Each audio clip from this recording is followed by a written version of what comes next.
Hello guys, how are you all. Welcome to our channel supporting आप pharmacy. दोस्तों, जैसा कि आप लोग जान रहे हैं, बी फार्मेसी 5th सेमेस्टर वालों का लेक्चर स्टार्ट हो गया है, जिसमें कि हम लोगों ने मेडिसिनल केमिस्ट्री सेकंड का यूनिट फर्स्ट कंप्लीट कर दिया है और फार्माकोलॉजी सेकंड का भी यूनिट फर्स्ट कंप्लीट होने वाला ही है।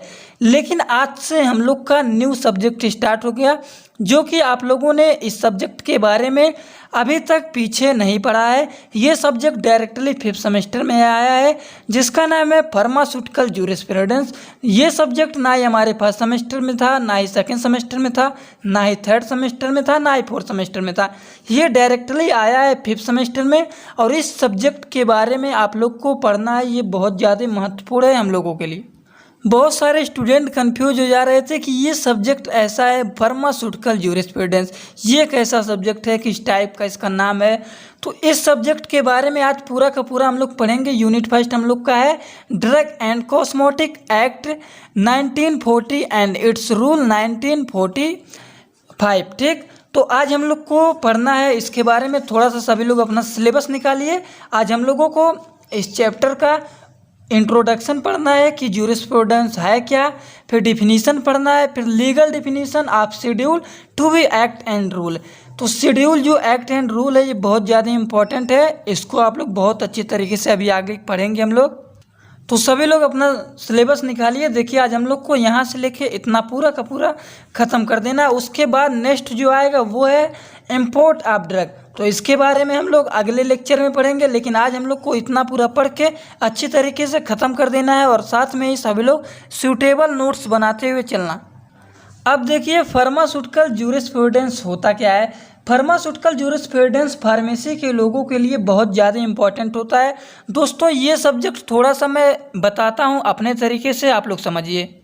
जैसे कि देखिए, आप लोग अपने घर में रहते हैं, ठीक, यहाँ पे आप लोग अपने घर में रह रहे हैं।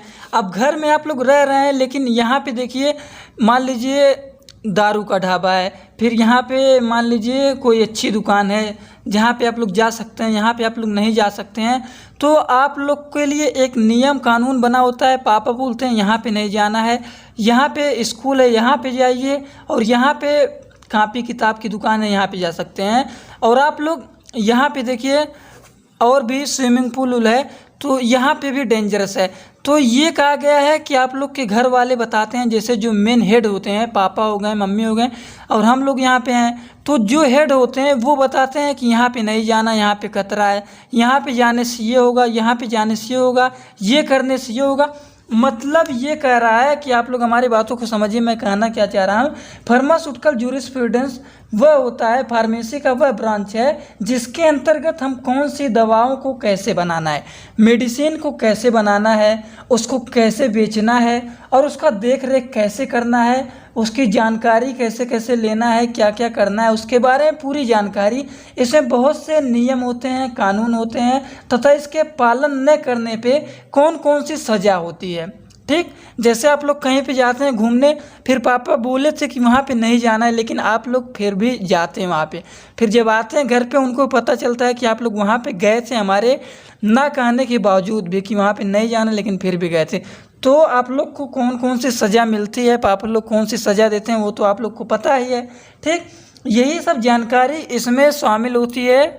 तो फार्मास्यूटिकल जूरिस्प्रूडेंस में हमें यही सीखना है कि हमें आगे चलकर क्या क्या करना है, कैसे करना है, कैसे नहीं करना है, क्या बेचना है, कैसे बेचना है, उसके बारे में उसका नियम क्या है, कानून क्या है, उसका पालन हमें कैसा करना है, कहाँ जाना है, कहाँ बेचना है, कैसे करना है, कैसे नहीं करना है। ये सब पूरी की पूरी जानकारी हमें इस सब्जेक्ट में मिलेगी। और ये सब्जेक्ट हम लोगों के लिए बहुत ज़्यादा इम्पॉर्टेंट है आगे के लिए, क्योंकि आगे हमें यही रास्ता बताएगा कि कैसे कैसे क्या करना है। तो सबसे पहले इसका डिफिनीशन जानते हैं। डिफिनीशन क्या है? Pharmaceutical jurisprudence is a branch or subject of pharmacy in which there is a complete information and rule regarding the production and depending of medicine. It also provide information about phenolitics and offense. Means pharmaceutical jurisprudence जो होता है pharmacy का वह branch है जिसके अंतर्गत हम कौन सी दवाएं कैसे बेचना है, कैसे बेचना है, और उसको देख रेख कैसे करना है, उसकी जानकारी मिलती है। इसमें बहुत से रूल होते हैं और बहुत से कानून होते हैं। इसमें इसका पालन न करने पे कौन कौन सी सजाएं हो सकती हैं, इसकी पूरी जानकारी इस विषय में शामिल होती है और इसी सभी को हम लोग कहते हैं फार्मास्यूटिकल ज्यूरिस्प्रूडेंस।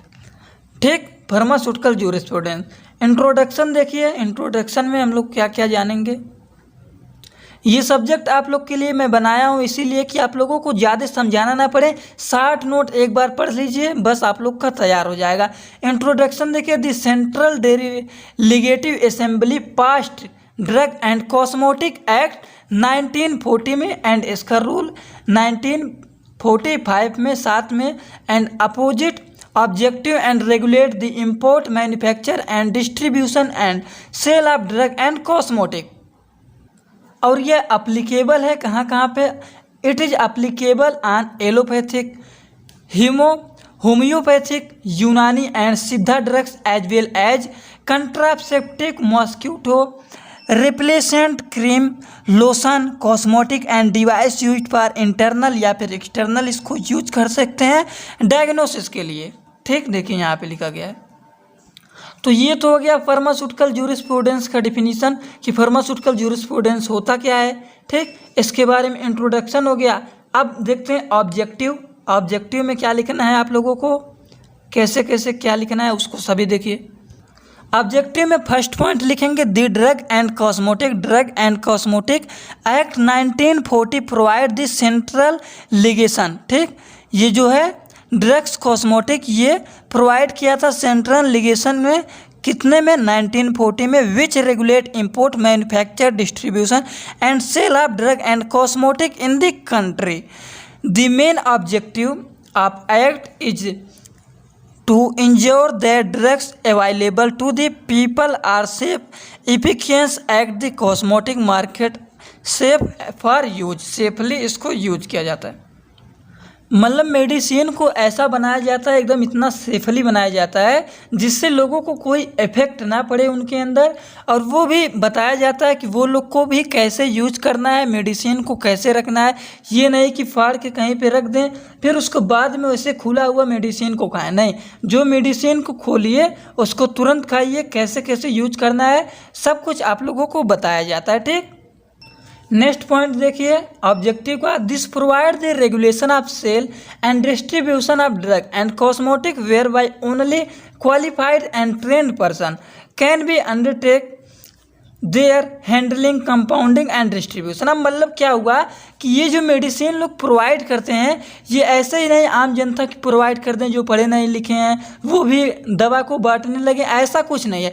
ये मेडिसिन वो लोग प्रोवाइड करते हैं जो कि इसके बारे में क्वालिफाइड होते हैं और ट्रेंड पर्सन होते हैं, वो लोग करते हैं, क्वालिफाइड होते हैं, इसके बारे में पूरी जानकारी लेके आते हैं, सब कुछ उनको पता होता है, वही इसके बारे में इसको सेल करते हैं, मेडिसिन को देते हैं और सब कुछ आपको बताते हैं कि कैसे कैसे इसको यूज करना है, कैसे कैसे करना है, कैसे कैसे नहीं करना है, सब कुछ जो बताते हैं वो क्वालिफाइड होते हैं, ट्रेंड होते हैं person, can undertake their handling, compounding and distribution.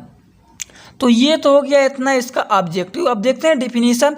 Definition में ज़्यादा कुछ आप लोगों को नहीं पढ़ना है, सब कुछ आम बात है जो कि आप लोग जानते हैं, लेकिन आप लोग को समझना है कि कैसे कैसे लिखना है। डिफिनीशन ड्रग्स, अब ड्रग्स का डिफिनीशन लिखना है। आप लोगों को पता है ड्रग्स क्या होते हैं, मेडिसिन क्या होते हैं। मेडिसिन को हम लोग इंटरनली भी यूज करते हैं, एक्सटर्नली मीन्स टेबलेट अंदर खाते हैं फिर खाते हैं, लेकिन एक्सटर्नल होता है, एक लोशन होता है, ऑइंटमेंट होता है जो कि लगाया जाता है बाहर से। Use human being and animal use करते हैं सब लोग। All substance intended to be used for the diagnosis, treatment, mitigation, prevention of any disease और डिसऑर्डर। मीन्स ये ड्रग यूज किया जाता है, एनिमल यूज करें या फिर ह्यूमन, सबके लिए अलग अलग मेडिसिन होती है। ये इंटरनली भी यूज किया जाता है, कुछ एक्सटर्नली यूज करने के लिए बनाया जाता है। ये डिजीज को ट्रीट करने के लिए मेडिसिन दिया जाता है और यही सब होते हैं हम लोग को ड्रग्स। ठीक, इसके बारे में 2-3 पॉइंट यहाँ पे लिखे गए हैं, सभी लोग एक एक पॉइंट लिख लेना और अच्छे तरीके से पढ़ लेना। बस 1 से 2 बार पढ़ेंगे तो पूरा का पूरा तैयार हो जाएगा। ठीक, अब देखते हैं आयुर्वेदिक, सिद्धा या फिर यूनानी ड्रग। अब ये क्या है इसको भी देख लीजिए। इट इंक्लूड ऑल मेडिसिन, इसमें ऑल मेडिसिन शामिल होते हैं। इंटेंडेड फॉर इंटरनल या फिर external use of human being या फिर एनिमल। ठीक, ये भी ऑल मेडिसिन इसमें शामिल होते हैं, इसको भी इंटरनली या फिर एक्सटर्नली यूज करते हैं ह्यूमन बीइंग या फिर एनिमल। ठीक, फॉर डायग्नोसिस ट्रीटमेंट के लिए, माइटिगेशन या prevention of disease are decided in accordance with the formulas described in the authority books Ayurvedic, Siddha, Unani, Tibb system medicine specified in the first schedule. तो आयुर्वेदिक, सिद्धा या फिर यूनानी ड्रग्स जो है ये भी शामिल होते हैं ऑल मेडिसिन की तरह, इसको भी यूज करते हैं ह्यूमन बीइंग या फिर एनिमल, इंटरनली यूज करें या फिर एक्सटर्नली यूज करें डिजीज या फिर डिसऑर्डर को ट्रीटमेंट करने के लिए। ठीक, वही यहाँ पे सब कुछ दिया गया है। इसके बाद हम लोग पढ़ेंगे मिस ब्रांड ड्रग। डिफिनीशन में हमें कुछ डिफिनीशन जानना है जो कि 2 नंबर में बहुत बार एग्जामिनेशन में पूछता है और बहुत सारे स्टूडेंट की डिफिनीशन नहीं पढ़ते हैं, तो थोड़ा थोड़ा इसके बारे में जान लीजिए, ज़्यादा नहीं पढ़ना है लेकिन थोड़ा थोड़ा जाने रहिएगा, जिससे 2 नंबर में अगर क्वेश्चन ये उठाए तो तुरंत आप लोग लिख दें इसके बारे में। ठीक, तो चलिए नेक्स्ट देखते हैं मिस ब्रांड ड्रग। अब मिस ब्रांड ड्रग क्या है? अब मिस ब्रांड का मतलब क्या होता है? देखिए, ब्रांडेड आप लोग समझते हैं, सभी लोग कहते हैं ये ब्रांडेड कंपनी का है, ये ब्रांडेड कंपनी का है। अब ब्रांडेड कंपनी का है तो कैसे पता चलता है ब्रांडेड कंपनी का है? बताइए। आप लोग कोई भी सामान लेने जाते हैं तो उस पर लिखा होता है, जैसे मान लीजिए शूज़ खरीदने गए तो रेड चीप, नाइक लिखा रहता है, बहुत सारे अच्छे अच्छे चीज़ लिखे रहते हैं, तो उसी को आप लोग देखते हैं लिखा है ये, उसके बाद कहते हैं ये देखिए इस कंपनी का है, बहुत ही अच्छी कंपनी का है, ये ब्रांडेड कंपनी का है, ये ब्रांडेड कंपनी का है। अब मिस ब्रांडेड जो लोकल कंपनी का होता है, जिस पे ब्रांडेड वो लिखा नहीं रहता है, लेबल नहीं रहता है अच्छे से कि ये इस कंपनी की तरफ, सब लोग कहते हैं ना ये लोकल कंपनी का है, तो ये मिस ब्रांडेड होता है, उसी को हम लोग कहते हैं मिस ब्रांडेड ड्रग, जिसमें कि it is not labelled in the prescribed member, जिसमें प्रिस्क्राइब्ड मैनर में ये लेबल्ड नहीं होते हैं। It's if its label container or any accompanying the drug wear statement design या फिर device, a drug shall be deemed to be misbranded it is so colored, coated, powdered या फिर polished that damage is concealed or if it made appear better या फिर greater the reputic value this it is a real age। ठीक, miss branded का मतलब अगर आप लोग हिंदी में समझ गए होंगे तो ये सब पॉइंट आप लोग तुरंत समझ जाएंगे कि ये लिखा क्या हुआ है। ये सब्जेक्ट देखिए रटने वाला नहीं है कि आप लोग रट के तैयार करें, एक एक वर्ड रटें। अगर आप लोग को याद होगा 3rd सेमेस्टर में हमने पूरा नोट्स यूनिट 1 से लेके यूनिट 5 तक का पूरा बनाया था और एक लेक्चर में ही एक यूनिट पूरा कवर किया था और बहुत सारे स्टूडेंट उसको पूरा का पूरा पढ़े थे और उसमें बहुत ज़्यादा इजी लैंग्वेज में बनाया था। उसको जो लोग पढ़े थे तो पूरा का पूरा किसी का तो बैक नहीं आया था, इतना हमें पता है। और जो सारे स्टूडेंट बहुत ही इजी वे में ले लिए थे ह्यूमन वैल्यू का, तो ह्यूमन वैल्यू में भी बहुत सारे स्टूडेंट का बैक आ गया है। उसी टाइप में ये भी सब्जेक्ट है फार्मास्यूटिकल जूरिस्प्रूडेंस। अगर आप लोग ज़्यादा इसको इजी लेंगे तो भी बैक लग सकता है और ज़्यादा नहीं पढ़ना है कि पूरा आप कह रहे हैं कि ज़्यादा पढ़ना है तो इसका मतलब नहीं एक एक वर्ड रटने लगें। इसका मतलब समझिए ये क्या है, मिस ब्रांड क्या है, ड्रग्स क्या है, आयुर्वेदिक, सिद्धा, यूनानी ड्रग्स क्या हैं। ठीक, ये सब पता रहेगा हिंदी में तो आप लोग तुरंत लिख लेंगे। डिफिनीशन हम लोगों को इसमें पढ़ना है 10 से 15, जो सभी मैं दिखाते जा रहा हूँ, आप लोग तुरंत इसको नोट कर सकते हैं, कहीं ना कहीं नोट करते हुए साथ में चलिएगा। एडल्ट्रेटेड ड्रग्स, एडल्ट्रेटेड ड्रग्स क्या है? A drug shall be deemed to be adulterated. इसमें कौन से होते हैं? If it consist in whole or part of any 50 putrid या फिर decompose substance, it has been prepared, packed या stored under the initial condition. ये प्रिपेयर किया जाता है, पैक किया जाता है, स्टोर किया जाता है अंडर द इनिशियल कंडीशन में। If it contain any harmful या फिर टॉक्सिक सब्सटेंस, यदि इसमें कोई भी हार्मफुल या फिर टॉक्सिक सब्सटेंस है विच में भी render in injurious to the health. 3rd point है। और 4th पॉइंट देखिए, any substance has been mixed there which so has reduce the quality या फिर स्ट्रेंथ। अगर इस सब्सटेंस में कोई भी अंदर चीज़ मिक्स किया जाता है तो ये रिड्यूस हो जाता है, क्वालिटी का स्ट्रेंथ जो होता है रिड्यूस हो जाता है। ठीक, अब स्प्यूरियस ड्रग क्या है? Spurious drug, spurious drug, a drug shall be deemed to be spurious. इसमें 1-2 पॉइंट आप लोग लिखना चाहते हैं, लिख लीजिए। Spurious drug. इसका मैं एक लेक्चर लेके आऊँगा जब यूनिट फर्स्ट हम लोग का पूरा कंप्लीट हो जाएगा, तो पूरा का पूरा टोटल मैं हिंदी में समझाऊँगा, किस पे, बोर्ड पे, ठीक। एक एक पॉइंट हेडिंग डालते हुए सब कुछ समझाऊँगा, तो एक दो पॉइंट इसमें भी लिख लेना। It is manufactured under a name which is belong to another drug if it has substituted wholly or part by the another drug या फिर substance it is proposed to be product of manufacture whom it is truly of a product। तो ये हो गया spurious drug. अब देखिए drug inspector के बारे में भी इसमें पूछ लेता है, जो कि इम्पॉर्टेंट है। ड्रग इंस्पेक्टर के बारे में जानना तो ज़रूरी है। ड्रग इंस्पेक्टर वो होते हैं जो कि गवर्नमेंट होते हैं, और ये हमारे होते हैं प्रोफेशनल फील्ड के, फार्मेसी के प्रोफेशनल फील्ड के होते हैं, जो कि एक्सपर्ट होते हैं monitoring and security efficiency safely quality and usefulness of drugs. ठीक, ड्रग्स के लिए बहुत ज़्यादा यूजफुल होते हैं, इसका देखभाल करते हैं, सब जगह पर ये जाते हैं, जहाँ जहाँ पर स्टोर होते हैं वहाँ पर जाते हैं, ये सब चेकिंग करते हैं क्या क्या लीगल है क्या क्या अनलीगल हो रहा है, वहाँ पे सब कुछ जाते हैं ये लोग चेकिंग करने के लिए। Production stage to the final selling stage. तो इसके बारे में आप लोग देखिए यहाँ पे लिखा गया है बहुत ही ईजी में। ये drug inspector is a professional in the field of pharmacy. Pharmacy के फील्ड में ये प्रोफेशनल होते हैं drug inspector. Who is expert in monitoring, जो कि एक्सपर्ट होते हैं monitoring and excluding efficiency safely quality and usefulness of drugs from the production stage to the final example यहाँ पे सेलिंग स्टेज। अब देखिए नेक्स्ट हेडिंग हम लोग का है कॉस्मेटिक।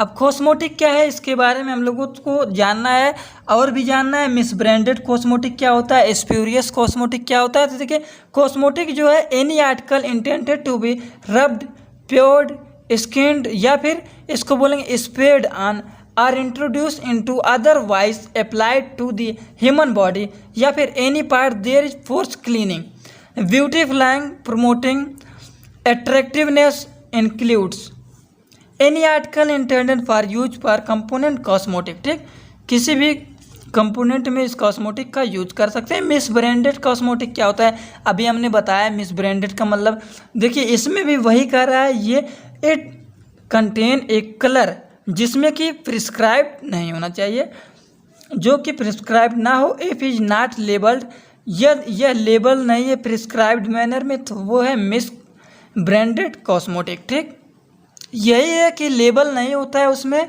और प्रिस्क्राइब्ड मैनर में वो नहीं होता है। जो लेबल नहीं रहेगा, अच्छा लेबल नहीं रहेगा, वैसे मेडिसिन नाम का लिख दिया और किस लेबल का है, किसके लिए है, कंपनी अच्छा नहीं लिखा रहेगा, तो वो मीन्स मिस ब्रांडेड हो गया। अब स्प्यूरियस कॉस्मेटिक क्या है उसको भी देख लेते हैं। एक cosmetic shall be deemed to be spurious if it is import under a name which is belong to another cosmetic, it is an imitation of or a substitute for another drug, not truly a product।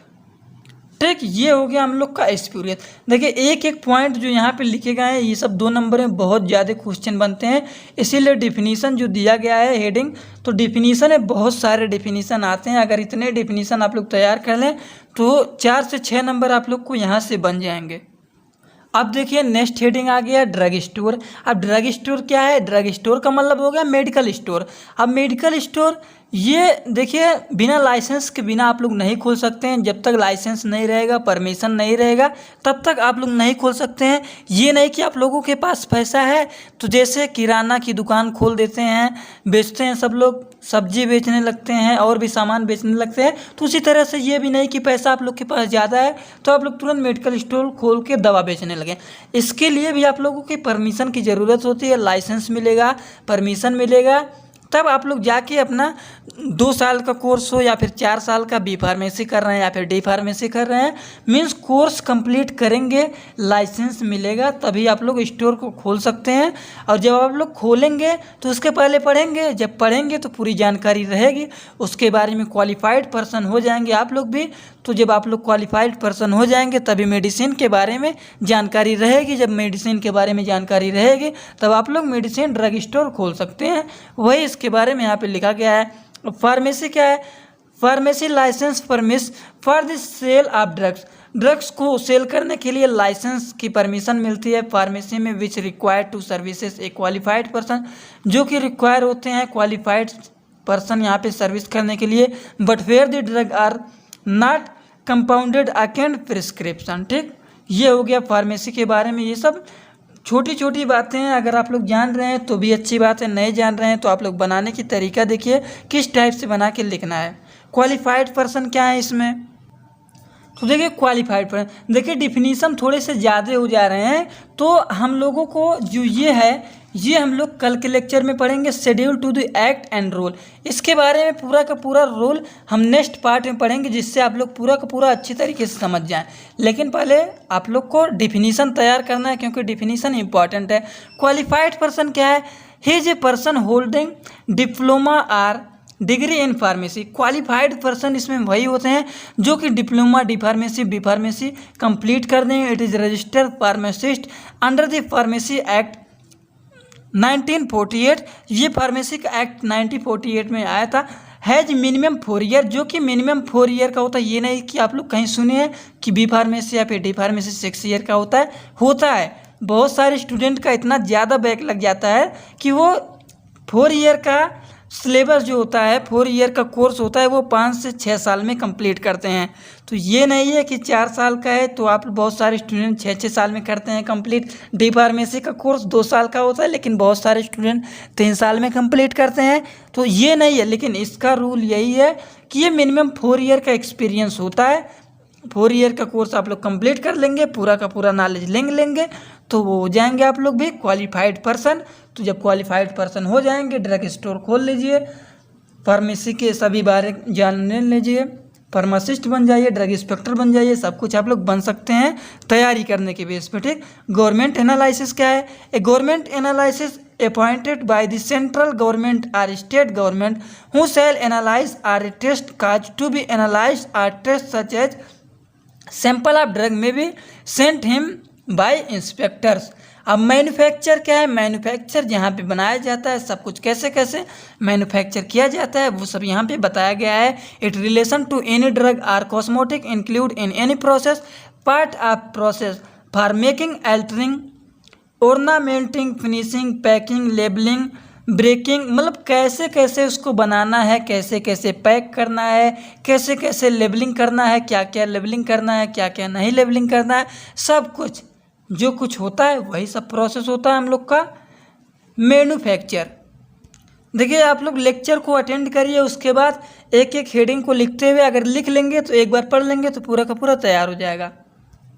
अब देखिए import के बारे में हम लोगों को आगे पढ़ना है schedule to the act and rule के बाद, लेकिन थोड़ा सा जानिए इंपोर्ट मतलब होता है, import means bring to into India. तो इसमें देखिए पेशेंट या फिर पेटेंट या फिर प्रोप्राइटरी मेडिसिन, इसमें 2 जानना है आप लोग को, ये और होम्योपैथिक मेडिसिन।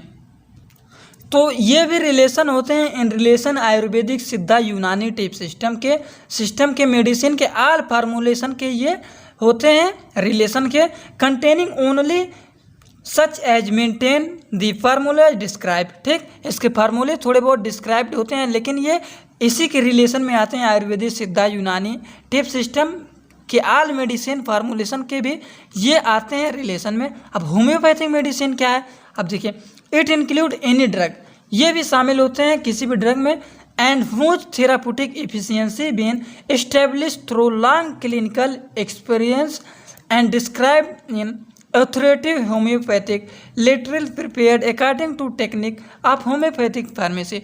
देखिए होम्योपैथिक मेडिसिन ऐसा होता है जो कि आप लोग जैसे कोई भी जैसे आदमी है वो तुरंत बेहोश हो गया है, अब उसके पास जाएंगे मेडिसिन के पास, होम्योपैथिक मेडिसिन लेने तो तुरंत नहीं ठीक होगा। ये देखिए एक्सपीरियंस होता है, ये रेगुलरली यूज किया जाता है। जैसे आप लोग को कोई भी बीमारी हो गया है तो होम्योपैथिक पे पास जाइए तो उसका कोर्स चलता है, 1 महीने 2 महीने 3 महीने का कोर्स चलता है और धीरे धीरे वो ख़त्म होता है, और ख़त्म होता है तो जड़ से ख़त्म होता है। तो वही होता है होम्योपैथिक मेडिसिन, जो कि बहुत ही अच्छा होता है। ठीक, तो आई होप सभी लोगों को ये डिफिनीसन पूरा का पूरा समझ में आ गया होगा, जो कि हम लोगों ने आज देखा है। ये डिफिनीसन इम्पॉर्टेंट है, इसीलिए डिफिनीसन पे ही आज का लेक्चर हम लोगों का ख़त्म हो रहा है और कल के लेक्चर में पूरा का पूरा शेड्यूल नेक्स्ट पार्ट में हम लोग ख़त्म करेंगे और शेड्यूल पढ़ेंगे उसका पूरा अच्छे तरीके से ट्रिक के बेस पे पढ़ेंगे, जिससे आप लोग जितना पढ़िए पूरा का पूरा यहीं लेक्चर में तैयार हो जाए। ठीक, तो आज हमने बताया है कि हम लोगों को पढ़ना था इंट्रोडक्शन, हमने पढ़ा है एक, ऑब्जेक्टिव एंड डिफिनीसन, डिफिनीसन बहुत ज़्यादा है इसीलिए यहीं पर ख़त्म कर दिया है। लीगल डिफिनीसन पूरा का पूरा ख़त्म हो गया है। अब एक्ट एंड रूल इसके पढ़ने हैं शेड्यूल के। ठीक, तो लीगल डिफिनीसन भी इसके पूरे के पूरे हो गए, शेड्यूल टू भी एक्ट एंड रूल, यही हम लोगों को बस पढ़ना है। यहाँ से लेकर यहाँ तक पूरा कंप्लीट हो गया। तो जाने से पहले अगर आप लोग इतना वीडियो को पूरा देखे हैं तो समझ में आया हो तो चैनल को सब्सक्राइब कर देना और वीडियो को लाइक कर देना और बेल आइकन को दबाना मत भूलिएगा, जिससे हमारी पार्ट 2 आए तो तुरंत आप लोगों को होम पेज पे मिल जाए, इधर उधर खोजने की आवश्यकता ना पड़े। ठीक, चलिए, thanks for watching my video, like comment share and subscribe this channel.